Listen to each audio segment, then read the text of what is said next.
We are here today at Wollman Rink here in Central Park, New York. The reason why we wanted to go ahead and be here today is there's a little storyline involved.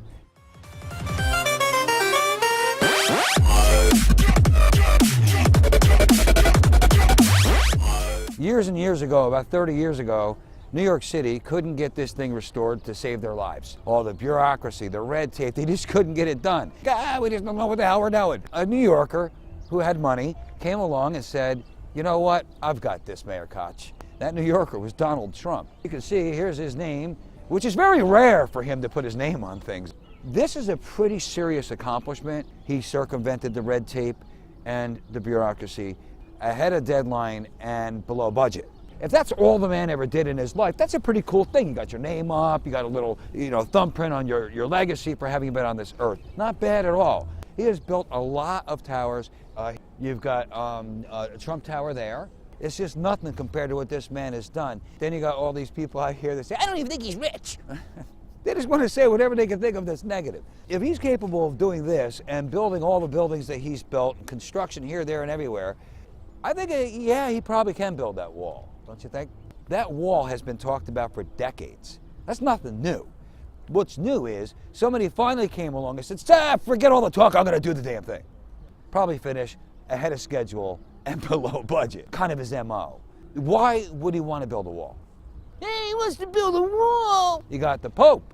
The Pope comes out and says, we shouldn't be building walls, we should be building bridges, said Pope Francis. Well, there's an 8,464 foot tall wall around the Vatican. The Pope lives behind an enormous wall. Look at that hypocrisy.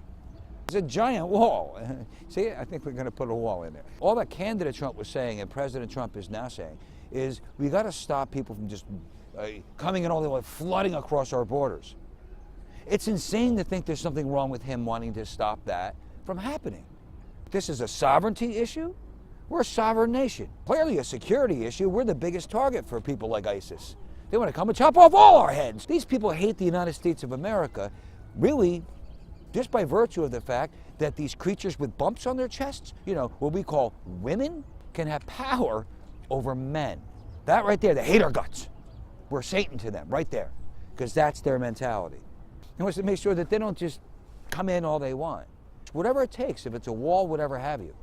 In Mexico, their northern border, plenty porous. Go, go, go, run for the border. That southern border, they don't let anybody in there. So they block off their southern border big time and keep their northern border porous.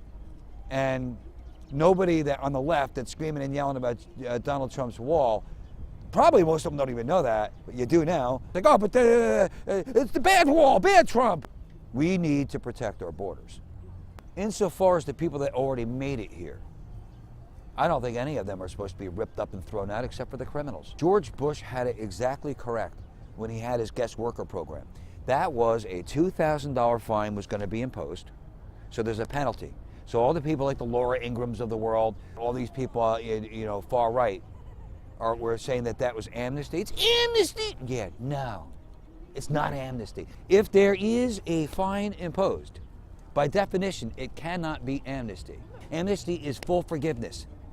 Amnesty is absent any penalty. Amnesty is automatic citizenship.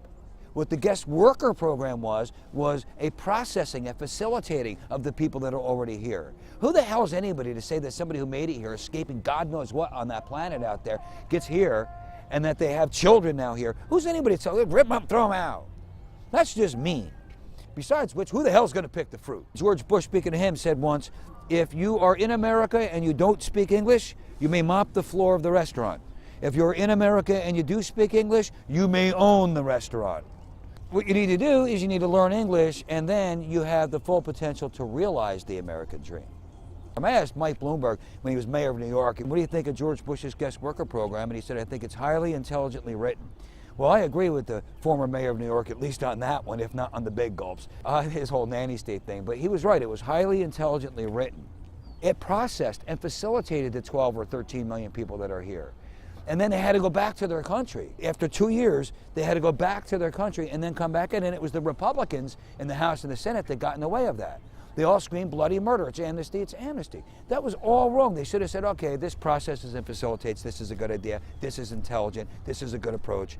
What you want to do is you want to make sure that the people that are already here are brought out of the shadows, make it so that they can live a life, pay taxes, go back to their country after 2 years, then come back in legally. And that's what I hope we're going to see with President Trump. Build a wall, yeah, clamp down both feet on the borders, and then process and facilitate in a kind way, not in a mean way. Only deport the people that are committing crimes. Yes, we can do both at the same time. I'm Rob Arnold. This is Veracity Now. We're here at this skating rink in New York City that Donald Trump saved. Until tomorrow, keep the proper perspective.